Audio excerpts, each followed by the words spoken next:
can feel the blood creeping up from the heathens. Got will, got fight, got pride, got reason. If they wanna go eat, then you know I'm gon' feed them. If you're coming for me, hope you're ready for a demon. I got eyes in the back of my head, I'm seeing. Take me for granted and you know I'm leaving. I'ma take what's mine with the webs I'm weaving. I could take this crowd from seeing to believing. Got a taste for blood and my tongue keeps bleeding from the words I spit. So sharp, so freezing, so cold. Behold, frostbite they feeling. I could tear you apart or I could go heal them. Don't believe in.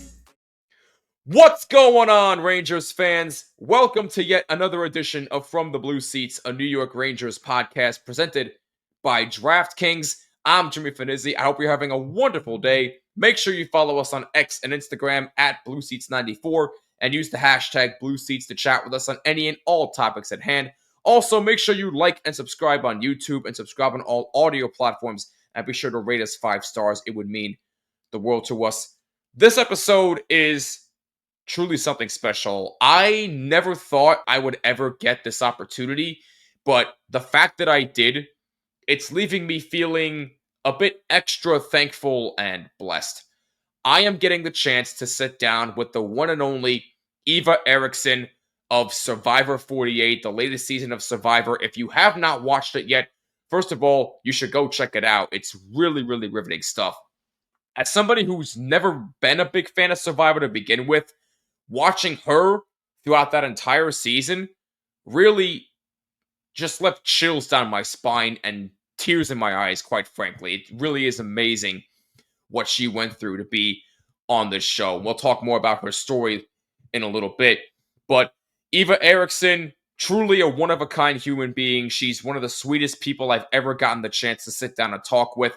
So I don't want to waste too much of your time. Oh, and also I forgot to mention, she also plays hockey. She is the first and only female to play on the Georgia Tech men's hockey team, and she's a stay-at-home defenseman, so don't piss her off too much. But with that being said, we're going to get into her hockey journey. We're going to get into what she does for charity for Minnesota hockey, and we will get into her story as it pertains to her journey to Survivor. So I'm not going to waste any more of your time. Sit back, relax, and enjoy this exclusive interview with Eva Erickson. Ladies and gentlemen, this guest needs absolutely no introduction whatsoever. If you watched her on Survivor Season 48, you already know who she is.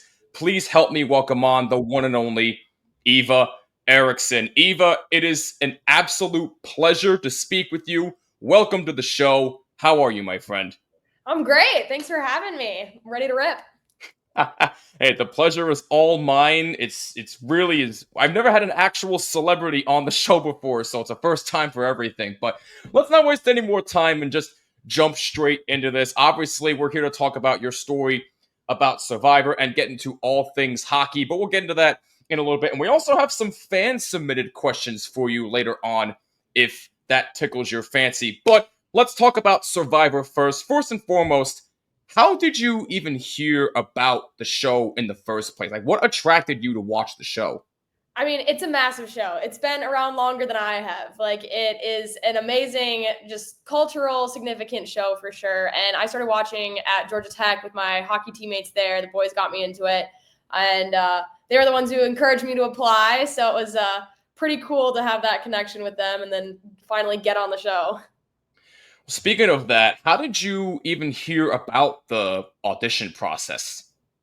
I mean, they advertise it every time you watch an episode. Jeff will always be like, if you think you could do this, apply now. And I was like, yeah, I could do this. I will apply now. And so I did. Well, talk to me a little bit about that audition process. Like, how did you feel going in? How did you feel the moment you found out? What was it like talking with everybody behind the scenes? Like, just describe your overall feelings about the process.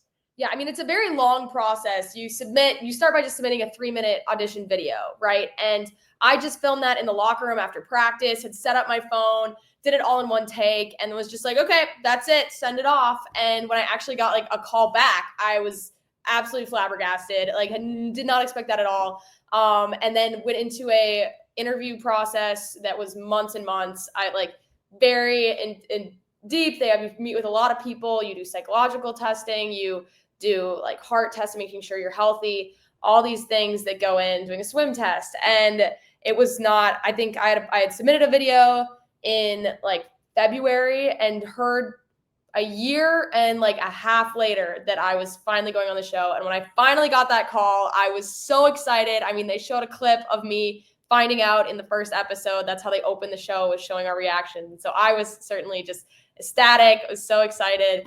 And then it was like, okay, grind time, gotta prepare.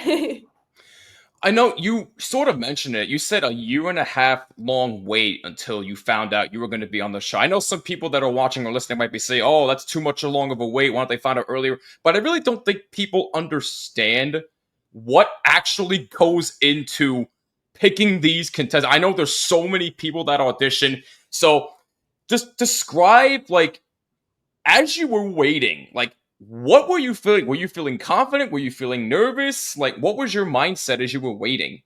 I mean, the wait was filled with little tasks, right? So it'd be like, okay, like I would be ghosted for a month and then be like, okay, now you're getting on a phone call with Jeff Probst. And I'm like, what? And then it'd be like nothing for another few weeks. Then it's like, okay, you need to go get your heart scanned. And like, it was just kind of a lot of like, hurry up and wait. And so the whole time there was different steps along the way where like benchmarks where they would cut a bunch of people, and I was never cut. And so I just kept going. And once I had gotten that first call, like I was like, I'm pretty interesting. Like I should get on the show, right? Like they know who I am, and all the people in my life are like, there's no way they're not picking you. And so then when I was picked, it was just like, it felt like it was meant to be. I feel like I know the answer to this, but you mentioned it, the heart scan. You know, I know that there's a bunch of like cardio exercises that you have to do, a lot of different strength challenges. So is that part of the reason why they do the heart scan, just to test your cardiovascular health? Yeah, just to make sure that nobody's going to have some underlying condition they don't know about out there. I mean, we are put under very strenuous circumstances where you're not eating, you're not sleeping, you're doing these grueling challenges. And so, yeah, it's definitely important. They do care about us, make sure that we're healthy enough, you know, like not healthy enough to be feeding us, but like they want to make sure that we're not going to die on the island. And so that is yet to happen. I'm glad I wasn't the first one or anything. So made it through. My heart is healthy. Rest of me also doing well. Yeah. Got a lot better than when I was out there. That's for sure. Took a long time to gain the weight back. Yeah, thank God nobody's died on the set. In all seriousness, we don't ever want that to happen. But what was it like working with Jeff?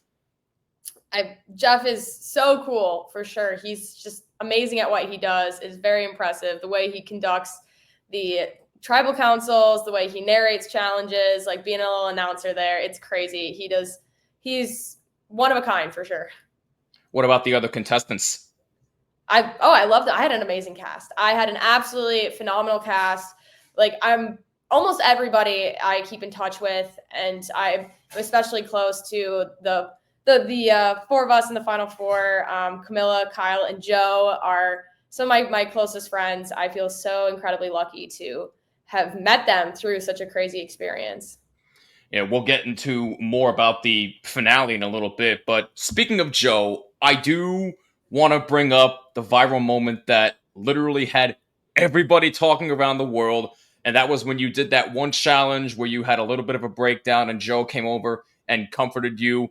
Just explain to me, like, your emotions after that challenge was done. Everybody saw what happened and Joe came over. Did you learn anything in that moment? And do you feel like people's perspective of people who are on the spectrum has changed ever since they saw that? Yeah, I mean, certainly, I think that being willing to show myself in such a vulnerable situation, going out there knowing that this was something that could very well happen, I think it really showed the world a different side of autism they're not used to seeing.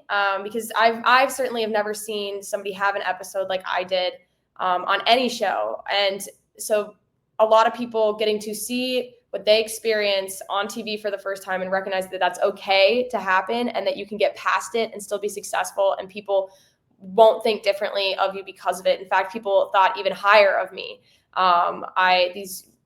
So many of my castmates I already had great friends out there, and then learning this part of my life, they told me that they saw me as even stronger and more powerful because I deal with that and I get through it and I'm still able to achieve so much. And so I feel so proud of how I handled the situation and how I set myself up for success in the beginning by telling Joe and confiding in someone. And that takes a lot of courage in itself too. So Joe is amazing. He is an absolute superhero, just doing everything that I needed in that moment. He's amazing, and I'm like forever grateful for him. What was the toughest challenge that you had to face on Survivor? Whether it was an actual physical challenge that you had to do or just mentally, what was the toughest part of the show? I think the toughest part of the show was battling my own internal like battle with myself. Like I was getting very upset with myself over time for continuing to do poorly in challenges, especially as we got near the end, like getting disqualified from a challenge and then not being able to throw a ball straight up in the air. And so so that I couldn't go and win another challenge that was definitely mine because it was stick handling, which that's what I do.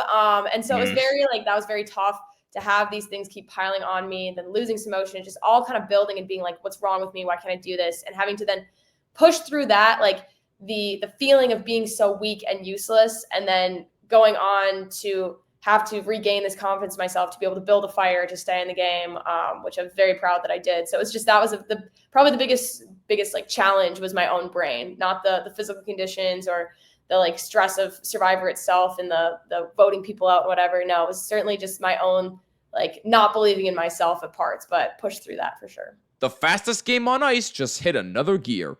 Welcome to the Stanley Cup Final, where legends are made and every shift could turn the tide. And now with DraftKings Sportsbook, an official sports betting partner of the NHL, you can take every slap shot, breakaway, and overtime thriller to the next level. Are you new to betting on the Stanley Cup Final? You're in for an exciting time. Getting started is a breeze. Fire up the DraftKings Sportsbook app, pick your team to win, lock in your wager, and you're off to the races. It's fast, simple, and puts you right in the middle of the action. Now, I'm looking at some odds for the Stanley Cup Final between the Panthers and the Oilers. I'm looking at most shots on goal for the series. I'm looking at Connor McDavid at plus 225.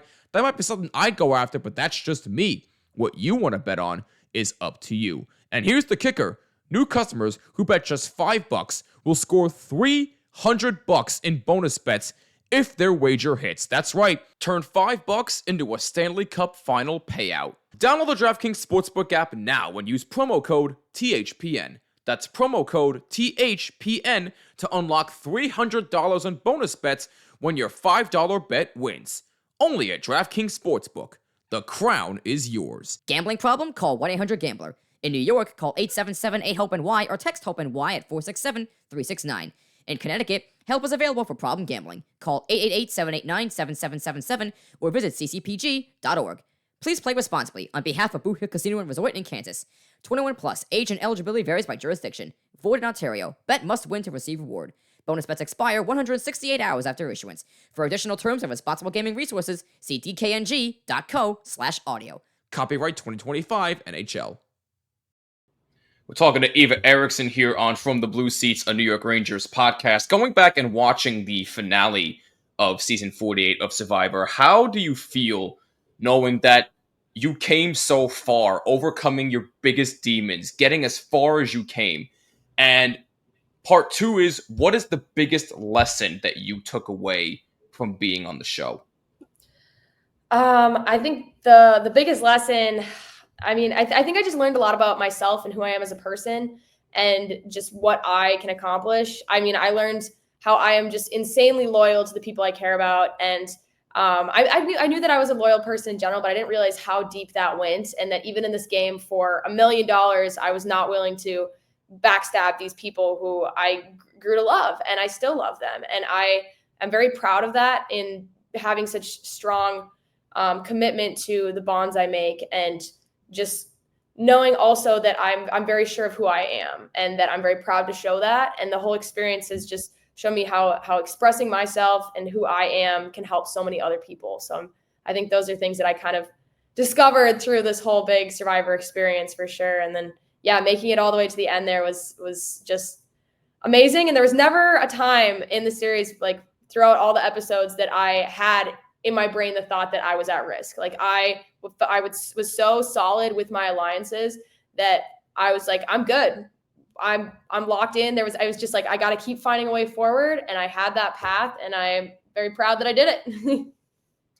Now, we're going to get into some hockey in a little bit. We're going to have some fun. But before we do, we actually have some fan-submitted questions for you, if you do not mind. The first one comes from my girlfriend, actually, who also happens to be on the spectrum. Her name is Marcella, and she wants to know, how does it feel to be the first openly autistic Survivor player? I mean, it's just like a label, right? Like I went on the show because I wanted to go out there. I love Survivor, love the challenge, whatever. I didn't go out there to try to be the first autistic player. It was just like, that's part of who I am. I bring that to anything that I do. I have autism. It doesn't define me. And so it is almost a little bit of, it's kind of annoying that that's the thing that they'll just be like, oh, she's the girl with autism, and discount all the other things I've done and what I do in my life. It's like, autism doesn't define who you are. It's just part of you. And it gives you different challenges and gives you different strengths. And I'm proud of this part of me, but it's not entirely who I am. Couldn't have said that better myself. That is very well said.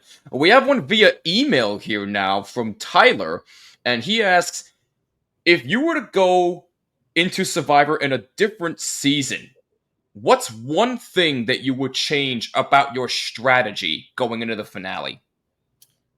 Going into the finale. Oh, so if I'm on a different season and I made it to the finale, oh my God. There's so many different things that could be in another season. Like how did I get to the finale? How am I there? Like that's impossible to answer. But like, I mean, if I was going to play again, I think my greatest strength is the relationships I build and the trust and loyalty that I have with that. So I would not all of a sudden be like, oh, I'm going to play a backstabbing game and screw people over and whatever. Like, that's just not me. And I had a great success the first time by being a loyal player, and I would do that again. But set myself up with now people know how smart I am. So I am able to do more strategic things and like work that way. I don't have to hide that to stay in the game. People will see other attributes that are worthy of keeping me around, which is of course my loyalty and that I'm not skeevy like that. So I would love to play again for sure. And but yeah, it always depends on the people you're playing with that change the strategy. 100%. Now we got one from X or Twitter, whatever the heck you call it nowadays. I still have a tendency to call it Twitter. Do you call it X? I'm not on it. Hey, believe me, you're better off. Anyway, we got one from Rojas Vivas on X. They want to know, if you had to produce a reality show, would it be about hockey, autism, or a mix of both? A reality show? Oh God, I don't want to be on reality TV. No, I'm actually not a reality TV fan. I only watch Survivor, and I watch Survivor because I love the challenges. Like I love the athletic aspect of it. No interest in going on any other reality show. I know that there's doors that open up because now I'm like a reality star, but no, I do not like reality TV. I only like Survivor. So that's a no in the reality TV department. Yeah. Hey, if I were you, I wouldn't either, so it's okay. And last thing, we got one from Instagram at NJDevils_Marino. They said, I also have autism and I'm on the spectrum. You're my hero and my idol. Do you think some people, this is actually what I asked you before, do you think some people's perspective on autism has changed after watching you on Survivor, which you had answered before? And he also said, I personally thought, excuse me, that I was always dumb and stupid, but after watching you, I definitely feel more capable of doing anything. That's amazing. I love getting to hear people who are fans who have autism and connect with my story. It really makes it all like worth going out there and showing this side of me, so that for people like that to be inspired who have their own diagnoses, which is just amazing.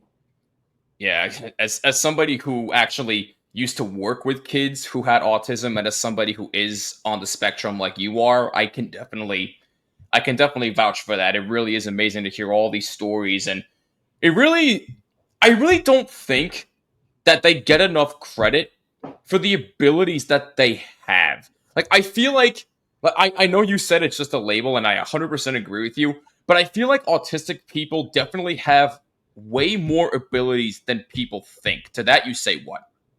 I mean, it's a spectrum, right? Like there's so many different like ranges of how someone experiences autism, and no matter where someone falls on that spectrum, they can still live a full and happy life within their abilities. And so, yeah, like there are people like me who are considered high functioning, and yet I still have challenges that I face. We got to see some of those on Survivor. And then there's people who are more severely affected, but even those people can live such full lives and have things that are strengthened by the fact that they have autism. So I think that it is, yes, absolutely. There is so much that anyone with autism can achieve, and we shouldn't just put this label on it and consider it something bad. Like, no, autism is not a bad thing. It's just part of who you are and gives you a different experience.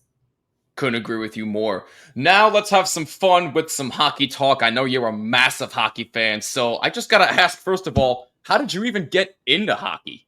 I'm from Minnesota. Of course, I grew up with hockey. I mean, I started my earliest memories learning to skate. I started playing hockey when I was, I think, like 5 years old, and just it's an absolute passion of mine. Love hockey more than anything. Who was your favorite hockey player growing up? Jared Spurgeon. He Oh, not captain back then, but I loved him because my dad always told me I needed to play like him because I'm very small. I'm especially small compared to my teammates now since they're all men and I'm 5'4". But Spurgeon is only 5'9", and he's playing a very physical game out there. He uses his body, his positioning to his advantage. I always was like, okay, I need to be like him. Small but mighty. And so, yeah, he's amazing. I was so happy when he was made captain a few years ago. Jared Spurgeon. That's a name I have not heard in forever. That just shows you how old I am. But you mentioned that you played. You play on the Georgia Tech men's team as a defenseman. I did previously. Now I'm at Brown. That was in my undergrad. Yes. Now I'm at Brown. I'm the captain of the men's club team. Here at Brown, I am a defenseman still. That is right. I apologize about that. That's my mistake. So let me rephrase my question then. What was it like being the only woman playing on the Georgia Tech team? And what's it like being the captain currently on Brown? Yeah, I mean, I'm first and only girl to play at Georgia Tech. It was certainly, I had to earn everybody's respect at first, right? You know, like they see this little girl coming in, a freshman, and they're like, okay, like, what do we do? They'd never played with a girl before, most of them. But I'm a very physical player. I don't take crap from anyone. So I earned their respect by demonstrating what I could do on the ice, and then became really close friends with these boys after. And now I'm actually going to one of my teammates from Georgia Tech's weddings this weekend with a bunch of the team. And it just really shows how much I really became a true member of that team out there. And now coming up to Brown, very different team, but it's still, I have a lot of fun with them, and it's awesome to get to have a leadership position. And I know the boys really look up to me, and it's just been a blast. So I'm on my fourth season this year with them. Wow, that's awesome stuff, and pass along my congratulations on the wedding. Now, at the time of this recording, it is June 17th at the time of recording this. We got Game 6 of the Stanley Cup Final tonight. Oilers trying to force a Game 7. Do you think they'll do it? I hope so. God, I hope so. I do not want to see the Panthers win again. Oh my God, I hate them. I hate them so much. I'm a huge McDavid fan. And so I am certainly cheering for the Oilers. I was lucky enough to go to their Game 5 in Edmonton. That was an absolute blast. I love the energy of the Oilers fans go crazy. It was so much fun. And so I really am hoping that they can pull out a win tonight and push it to 7 and win there too. Second straight Cup Final appearance. Hopefully they can end the drought for those Edmonton fans up there. Now, to wrap things up here, I do have one more question about Minnesota Special Hockey. I know you do a lot of work for them. Just tell us a little more about that charity and where people can find out more about it and donate if they want. Yeah, absolutely. I'm doing a fundraiser for Minnesota Special Hockey, a cause really near and dear to my heart because they give people with autism and other special needs the opportunity to play hockey in an environment that's built for them. And I think that is so amazing. So I've been using my platform to raise money through selling merch that says Fiji Hockey Club. And every item I sell, $5, goes to Minnesota Special Hockey. And then on top of that, as we're in playoffs right now, doing kind of a big finale of my fundraiser where I had fans vote in my comments about which player they think is going to skate the most miles during the 7 games of the Stanley Cup. And I will be rollerblading however far that player skates during these games. And for every mile that I blade, I'll be donating an additional $20 to Minnesota Special Hockey. And anyone wants to match that donation or buy merch to support that fundraiser, There's a link in my bio on Instagram for that, as well as you can just go to minnesotaspecialhockey.com, their website, and donate there. Like, amazing organization. So super, super happy with that. Good luck. I mean, with my type of stamina, I don't think I could keep up with that. But no, in all seriousness, I'll leave a link down below in the description on YouTube and all audio platforms to Minnesota Special Hockey if you want to check out more about the organization. Okay, I lied. I do have one more question, I promise you, and then that is it. It is kind of an important one, though. Do you have any more advice for those who may be listening or watching that are autistic or on the spectrum that just feel like they aren't enough and they can't really do that much? I think the most important thing to recognize with autism is that it's not something wrong with you, that it is it's really just something that makes your life a little different than other people. It gives you challenges that are different, but it also gives you strengths, and you need to focus on what those strengths are and how you can use those to your advantage in your life, and recognize that you are someone special and this is something that makes you so unique. And I think that's my biggest message overall, is just accepting your autism diagnosis for what it is and accepting that you can do whatever you put your mind to. I couldn't have said that any better myself. Really, really quick, where can people find you on social media to follow you on your journey? I'm on Instagram at eva.erickson. Simple enough. Eva, this was such a blast. Never talked to an actual celebrity before, but hey, like I said, that's a first time for everything. Thank you so much for taking a few minutes out of your day to chat with me, and anytime you want to come back on the show, please be in touch and we'll make something work. But thank you so much for doing this. This was such a blast. Yeah, for sure. It was great chatting with you. Thank you very much, Eva. A huge thank you to Eva Erickson for coming on the show, and thank you to the team over at CBS for making this interview possible. It really was amazing to talk to her. Super, super nice. And I really hope that you enjoyed the interview as well. And hopefully we will have more stuff like this very, very soon. But that is going to do it for us. Thank you so much for tuning in. If you like what you saw, make sure you hit that like button and subscribe and hit that bell so you're notified of all episodes that air. Make sure you subscribe on all audio platforms like YouTube Music, Apple, Spotify, or wherever you listen to your podcasts. And be sure to rate us 5 stars. It would mean the world to us. And follow us on all social media, X and Instagram at BlueSeats94. And use the hashtag BlueSeats to chat with us. Let us know your thoughts on the interview or leave a comment down below if you are watching on YouTube. And thank you again to Eva Erickson for coming on the show. It truly was an absolute pleasure. I'm Jimmy Fanizzi. This is From the Blue Seats, a New York Rangers podcast presented by DraftKings. Go Blue Shirts, and I'll catch you next time. Peace!